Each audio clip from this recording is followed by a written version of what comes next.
आज भी किसी यादव से आप बात कर लीजिए, चाहे वो 5 साल का लड़का हो या फिर बूढ़ा आदमी, वो तेजस्वी यादव को ही अपना नेता मानता है। यादवों का एक नेता है, दूसरा कोई नेता नहीं। वो यादव चाहे संघ का यादव हो, चाहे वो वामपंथ का यादव हो या फिर वो समाजवाद का यादव हो, नेता उनका लालू यादव है। एक गांव में अगर 100 घर है, 150 घर है, 10 घर भी अगर यादव है तो वो तय करवा देते हैं बाकी सभी वोटर्स को कि आप यहीं वोट करिए। पार्टी कोई भी हो बिहार में, यादव कैंडिडेट वोट हमेशा यादव को ही करेगा। पार्टी एंगल उनके लिए मैटर नहीं करता है, उनके लिए अपना प्रत्याशी, अपने जात ये मैटर करता है। अरुण शाह अगर किसी भी और पार्टी से होते तो उनको सिंगल यादव वोट नहीं मिलता, सिंगल यादव वोट उनको नहीं मिलने जा रहा था। और कहा जाता है कि हिंदी पट्टी में राजस्थान, मध्य प्रदेश, बिहार, उत्तर प्रदेश जैसे इलाकों में हर 6 में से 1 व्यक्ति यादव होता है। सिर्फ और सिर्फ अगर विकास किसी का हुआ लालू यादव के रीजन में, या फिर उसके बाद भी आप कह सकते हैं आज भी वो जाति लगातार ग्रो ही कर रही है, तो वो जाति यादव है। नमस्कार, द इंडिया टॉप देख रहे हैं आप। बिहार विधानसभा के 2 सीटों पर उपचुनाव हैं और सबसे ज्यादा चर्चा तारापुर सीट को लेकर है, क्योंकि वहां से सिटिंग कैंडिडेट को हटाया गया है। साथ ही राजद के तरफ से जो कैंडिडेट थी पिछली बार, जयप्रकाश यादव की बेटी, उनको टिकट नहीं दिया गया है। उनको टिकट नहीं दिए जाने के बाद क्या असर पड़ेगा तारापुर के चुनाव पर, क्या असर पड़ेगा बाकी जगहों पे चुनाव पर, इसी सभी बातों को लेकर आज हम चर्चा करेंगे। तो सबसे पहले हम आपको बता दें कि मेरा नाम सनी हुआ और हमारे साथ उदित आर्यन मौजूद हैं, जो बिहार विधानसभा चुनाव, लोकसभा चुनाव सभी कवर करते हुए आए हैं और बिहार के कई सीटों पर इन्होंने देखा है राजनीतिक और सामाजिक समीकरण को।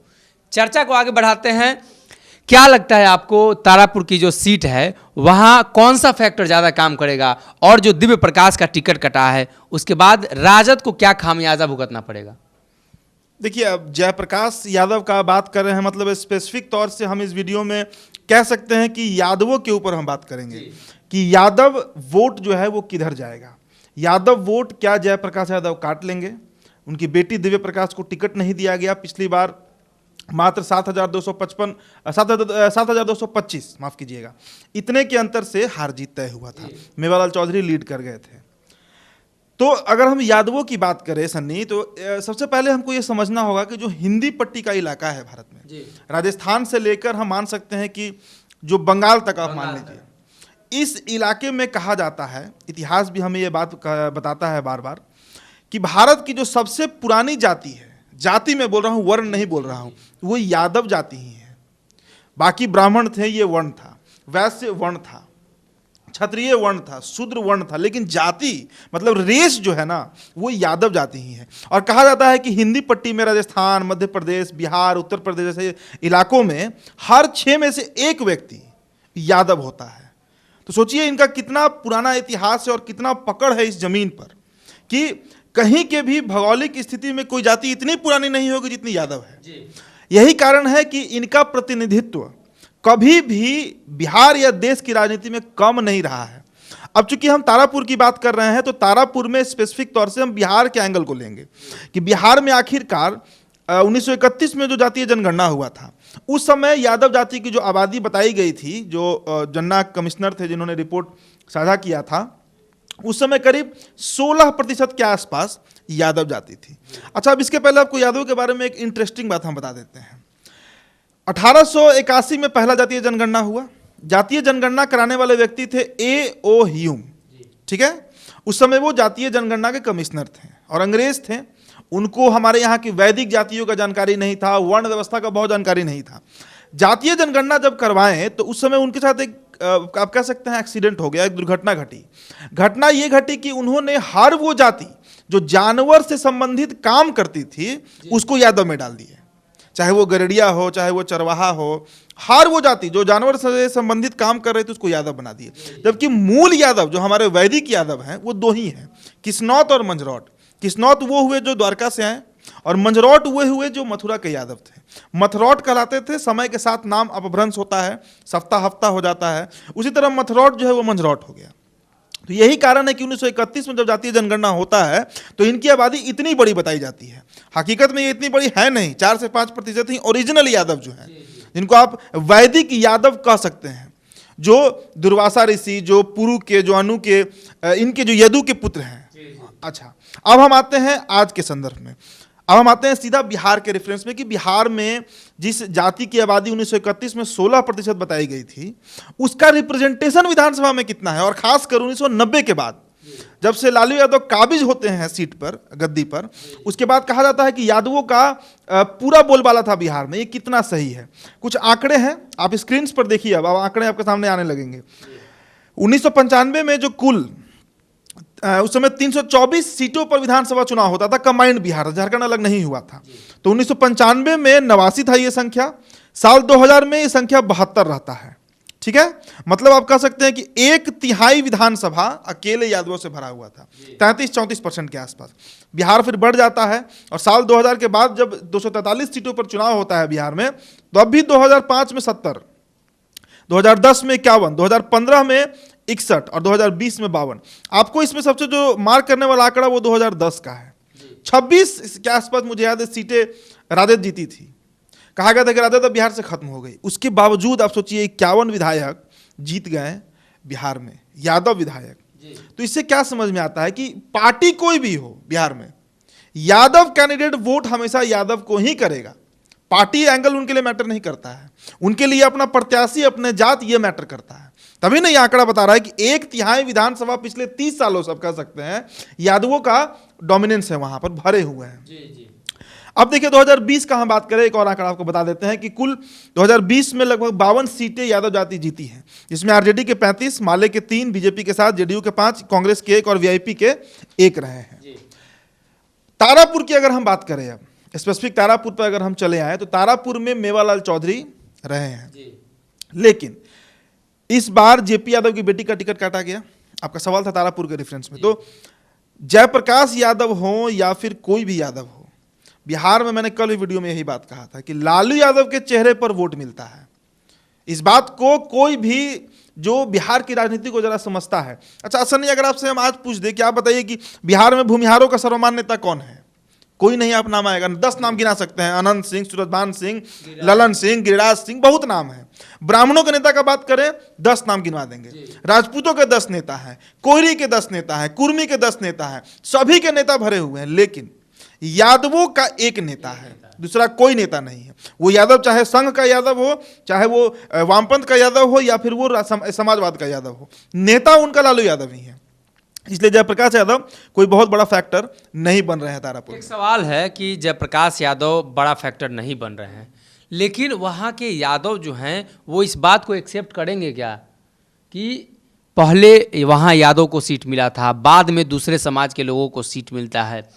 तो बिहार की राजनीति में अक्सर चलता है, राजद की तरफ से यादव समाज के जो नेता आते हैं उसको ज़्यादा बढ़ चढ़कर वोट देते हैं। क्या यहाँ बढ़ चढ़कर हिस्सा लेंगे वोटिंग में? अब देखिए, यहाँ पर अगर अरुण शाह को टिकट दिया गया है तारापुर से, वैसे समाज से आते हैं, बढ़िया।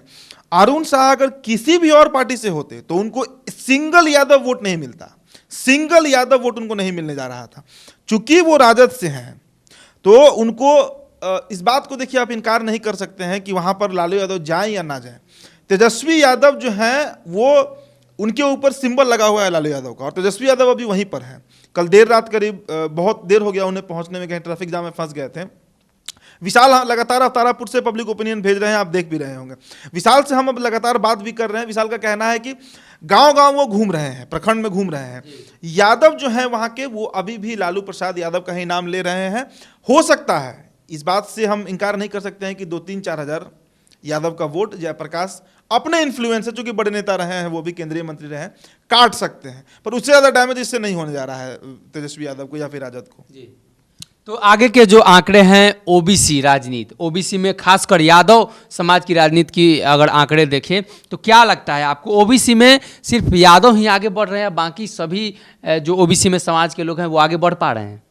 देखिए, लालू यादव तो कहते थे शुरू से कि भाई हम मुस्लिम को भी बढ़ा रहे हैं, यादव को भी बढ़ा रहे हैं, दलित को भी बढ़ा रहे हैं, पर बढ़ाए नहीं। इस बात को समझना होगा। आंकड़ों से आपको हम समझा देंगे, आंकड़ा रखेंगे आपके सामने। सिर्फ और सिर्फ अगर विकास किसी का हुआ लालू यादव के रीजन में, या फिर उसके बाद भी आप कह सकते हैं आज भी वो जाति लगातार ग्रो ही कर रही है, तो वो जाति यादव है। अब देखिए, आंकड़े आपके स्क्रीन पर आ रहे होंगे। ये आंकड़े 1990 से लेकर 2020 तक के हैं, 30 सालों का ये आंकड़ा है।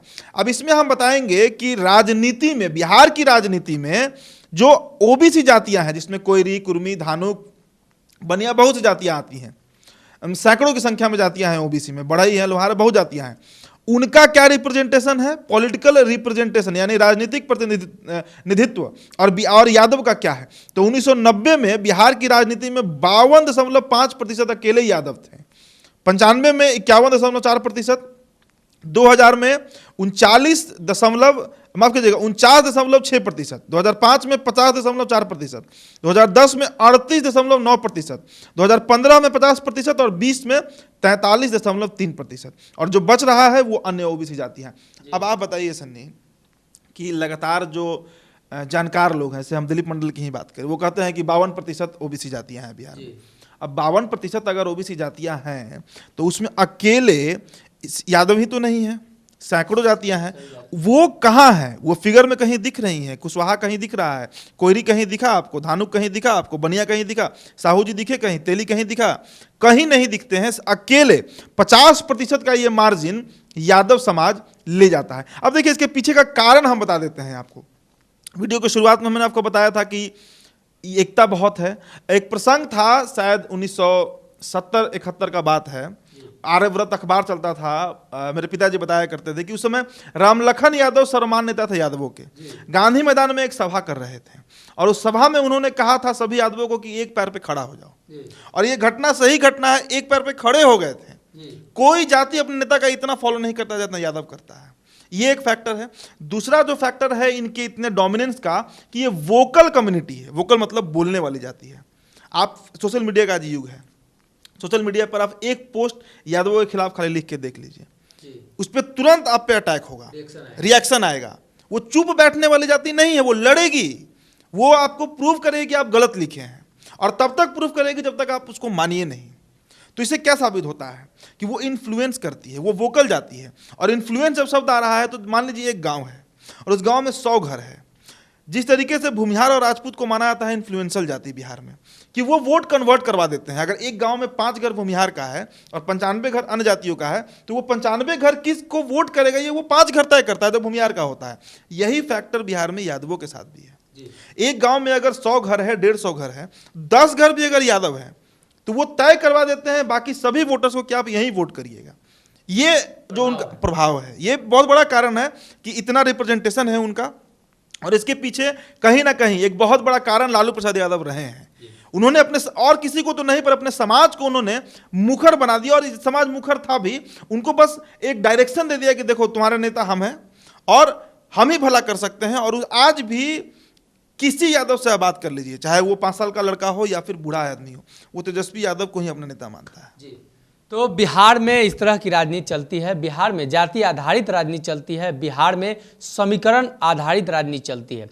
हालांकि 2 सीटों पर चुनाव है, तो क्या प्रभाव देखने को मिलता है इन समाज का, और इनका जो प्रतिनिधित्व है उस पर क्या असर पड़ता है, खासकर इस पर चर्चा होगी। और अन्य जो जातियां हैं ओबीसी में, उनका क्या दबदबा है, क्या प्रतिनिधित्व है, उनका अंश क्या है, कितना प्रतिशत वो राजनीति में भागीदारी निभा रहे हैं। कल एक और हम विश्लेषण करेंगे। कल राजपूत जाति पर कल हम थोड़ा रिसर्च कर लेते हैं, फिर राजपूत जाति के ऊपर कल हम इस पर विश्लेषण चर्चा करेंगे।